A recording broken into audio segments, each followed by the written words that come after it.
जय माता दी। आज मैं आप लोगों को देवी भागवत का 12वां अध्याय यानी प्रथम स्कंद का 12वां अध्याय आपको सुनाने जा रही हूँ। इससे पहले आपसे अनुरोध करती हूँ, यदि आप हमारे चैनल पर नए हैं तो अधिक से अधिक लोग को शेयर कीजिए। और यह देवी भागवत है क्योंकि नवरात्र चल रहा है, इसलिए मैं देवी भागवत आपको सुना रही हूँ। राजा सुदुम्न की और इला की कथा प्रथम स्कंद के 12वें अध्याय में ये वर्णन आता है कि राजा सुदुम्न की इला नामक स्त्री के रूप में परिणित इला का बुद्ध से विवाह और पूर्वरा की उत्पत्ति भगवती की स्तुति करने से इला रूपधारी राजा सुदुम्न सायुन की मुक्ति, इस प्रकार का वर्णन किया गया है। तो सोची बोले, तदंतर इला गर्भ से पूर्वरा ने जन्म लिया। वह प्रसंग में आप लोग से कहता हूँ, हे बुद्ध पुत्र, पूर्वरा बड़े धर्मात्मा यज्ञ करने वाले एक दानशील थे। सुदुम्न नामक एक राजा थे। वे बड़े ही सत्यवादी और जितेंद्री थे। एक बार वे सैंधर्व घोड़े पर आरूढ़ होकर के आखेड़ के लिए वन में गए। उनके साथ कुछ मंत्री भी थे। वे राजा कानों में कामनीय कुंडल पहने थे।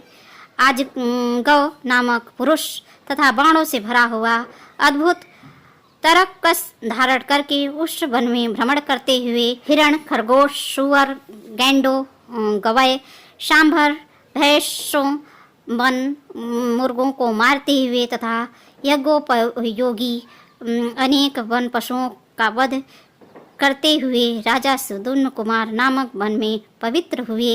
एक दिव्य वन सुमेरु पर्वत के निचले भाग में था, जो सुंदर मंदार वृक्षों से सुशोभित था। वहाँ अशोक वृक्ष की लताएं फैली हुई थी तथा मौलसिरी की सुगंधित से सुरभित कर रही थी। वह वन शाल, ताड़, तमाल, चंपा, कटहल, आम, कदम और महुए के पेड़ों से सुशोभित था तथा जहाँ जहाँ माधवी लता मंडप के समान छाई हुई थी, उस गंधर्व में दांडिन, नारियल तथा केले के वृक्ष भी सुशोभित हो रहे थे।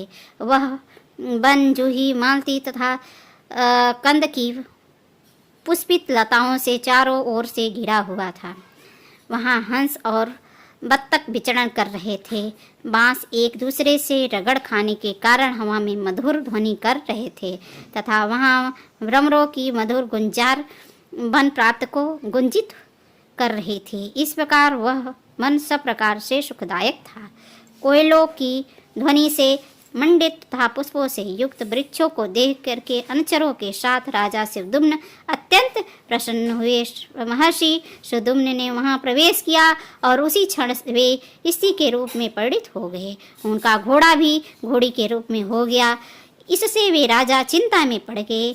वे मन में सोचने लगे, यह क्या हो गया। चिंता से व्याकुल हो वे राजा सुदुम्न बार बार सोचते हुए बहुत दुखी हुए तथा लज्जित हुए। उन्होंने सोचा, अब मैं क्या करूं और स्थित्व भाव से युक्त मैं घर कैसे जाऊं, मैं अब कैसे राज्य संचालन करूं, मैं इस प्रकार किससे ठगा गया। ऋषिगण बोले, हे लोम हर्ष सूत जी, आपने यह बड़ी आश्चर्यजनक बात कही है। देवता के समान तेजस्वी राजा सुदुम्न स्थित्व को प्राप्त हो गए। इसका क्या कारण है, इसे बताइए। इस रमणीय वन में राजा ने कौन सा कार्य किया था, वे सुब्रत आप विस्तार पूर्वक हमें बताइए। सूत जी बोले, एक समय की बात है, सनकादि ऋषि गण अपने तेज से 10 दिशाओं को प्रकाशित करते हुए शंकर जी के दर्शन के लिए वहां गए थे। उस समय महादेव शिव पार्वती जी के साथ विहार कर रहे थे। इसी बीच उन सनकादिक ऋषियों को वहां देख करके पार्वती अत्यंत लज्जित हो गई। वे अतिमानित पार्वती कांपती हुई लज्जित होकर अलग खड़ी हो गई। सनकादिक मुनि भी शिव एवं पार्वती को विहार करते देखकर वहां से तत्काल लौटकर नर नारायण के आश्रम में चले गए। भगवान शिव अपनी प्रिय पत्नी को लज्जित देख करके कहने लगे, तुम इस प्रकार लज्जित क्यों हो रही हो। तुम्हारे सुख का उपाय मैं अभी करता हूँ। हे वरानने, आज से जो कोई भी पुरुष इस वन में भूल से भी आएगा वह स्त्री हो जाएगा।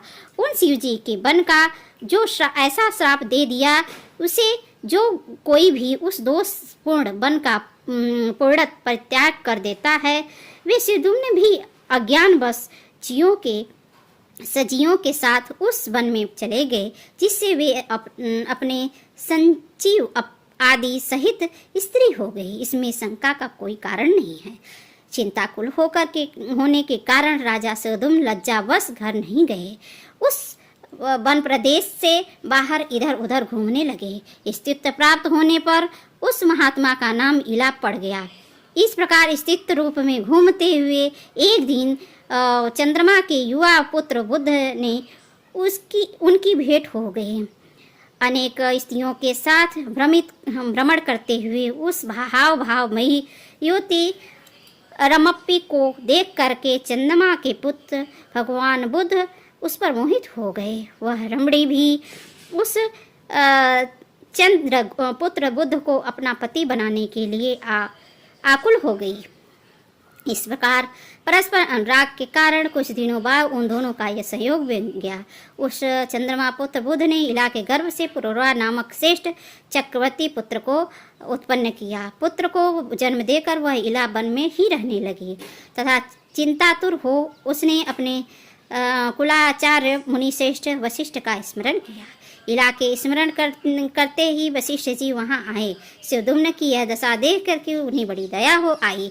तब उन्होंने समस्त लोक का कल्याण करने वाले महादेव को पुकारने लगे और प्रसन्न करने लगे। वशिष्ठ जी पर प्रसन्न होकर के भगवान शंकर ने उन्हें मनोभिलाषित वर दिया। वशिष्ठ जी ने प्रिय राजा सुदुम्न के पुनः पुरुष होने के लिए प्रार्थना की। शिव जी ने अपना सत्य वचन करते हुए कहा, हे ऋषि, आज से राजा सुदुम्न 1 मास पुरुष और 1 माह स्त्री बनकर रहेंगे।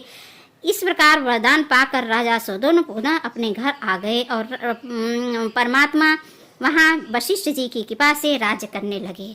वे जब स्त्री के रूप में रहते थे तब अंतःपुर में रहते थे और जब पुरुष रूप में रहते थे तो वह राज्य करते थे, परंतु इस कारण उनकी प्रजा उनसे उद्विग्न होकर के राजा के रूप में उनका अभिनंदन नहीं करती थी। कुछ समय के बाद वह राजकुमार पुरुरवा युवक हो गया। तब महाराजा शिवदुम्न उसे प्रतिष्ठान पूर्वक का राज सौंप करके वन में चले गए। अनेक प्रकार के वृक्षों से सुंदर लगने वाले उस वन में रहते हुए राजा शिवदुम्न ने देवर्षि नारद जी से सर्वोत्तम नवाक्षर नवार्ड मंत्र की दीक्षा ली और अत्यंत भक्ति श्रद्धा के साथ मन लगा करके वे उस मंत्र का जप करने लगे। तदंतर भक्तों का उद्धार करने वाली जगतजननी भगवती शिवा ने सगुण रूप धारण करके उन्हें प्रत्यक्ष दर्शन दिया। उस समय मनोरम तथा दिव्य रूप वाली भगवती सिंह पर सवार होकर उनके समक्ष खड़ी हो गई। उनके नेत्र मंद से परिपूर्ण थे। देवी ऐसी दिव्य रूपधारिणी श्री दुर्गा देवी को अपने सामने देख करके स्नेह भरे नेत्रों वाले इला रूपी राजा से दुम्न प्रेम नवा करके स्तुति करने लगे। इला ने कहा, हे भगवती, आपका जगत प्रसिद्ध दिव्य रूप जो संसार कल्याणकारी है, मैंने देखा है कि जगत जननी सुर समूह से सेवित आपके भुक्ति प्रदान करने वाली चरण कमलों में मैं वंदना करता हूँ। हे जगदम्बिके, इस संसार में कौन मनुष्य आपकी संपूर्ण रूप से जान न सका है, जबकि मुनि एवं देवगण भी उसे देख करके विमोहित रहते हैं। हे देवी, आपके संपूर्ण ऐश्वर्य तथा मुझ जैसी अकिंचित पर दया करो। यह सब देख करके मुझे आश्चर्य हो रहा है कि हे माता, जब शिव, विष्णु, ब्रह्मा, इंद्र, सूर्य, कुबेर आदि अग्नि, वरुण, वायु, चंद्रमा के 8 वसु भी आपके प्रभाव को जान नहीं पाए, तब भला गुण रहित मनुष्य आपके गुणों को कैसे जान सकता है। हे अम्बे, यद्यपि परम तेजस्वी भगवान विष्णु आपको समुद्र से उत्पन्न सब प्रकार से मनोरथों को सिद्ध करने वाले साक्षात सात्विकी शक्ति स्वरूपा लक्ष्मी के रूप में समझते हैं। ब्रह्मा भी आपकी राजसी शक्ति स्वरूपा सरस्वती तथा शिव भी आपको तामसी शक्ति स्वरूपा काली के रूप में जानते हैं। तथापि हे अंबिके, वे भी आपकी निर्गुणा का दिव्य शक्ति को भली भांति नहीं जानते हैं।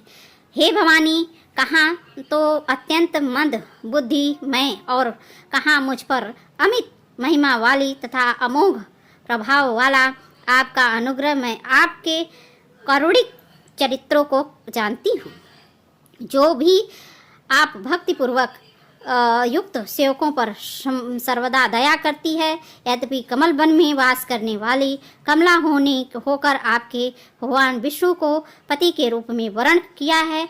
यद्यपि हे मधुसूदन आनंददायक व्यवहार नहीं करते हैं। हे आदि पुरुष विष्णु आदि शक्ति स्वरूपा आपके पवित्र हाथों से अपना पाद संवादन करा करके अपने चरणों को शुभ तथा पवित्र करती हैं।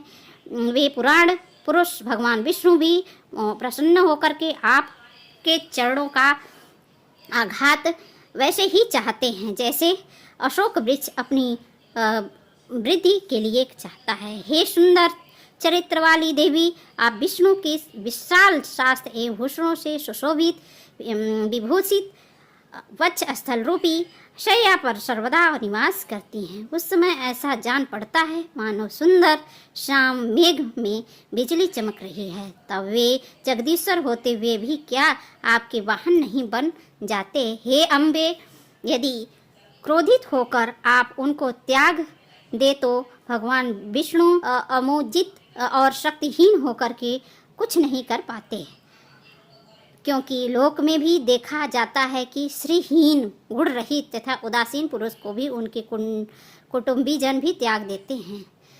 क्या ब्रह्मादि देवगण भी किसी समय बुद्धि युति रूप में नहीं थे, जो दिन रात आपके चरण कमलों का ही आश्रय करते हैं? मैं सन्यासी हूँ कि आपसे ही उन्हें तत्व प्रदान किया है। अतः हे अंतः पराक्रमशालिनी, मैं आपकी शक्ति का वर्णन करता हूँ। आप न तो स्त्री हैं, न पुरुष हैं, न निर्गुण हैं, न सगुण हैं, ऐसी मेरी धारणा है। अतः आप जैसी भी हो, उन आपको मैं भक्तिपूर्वक बार बार प्रणाम करती हूँ।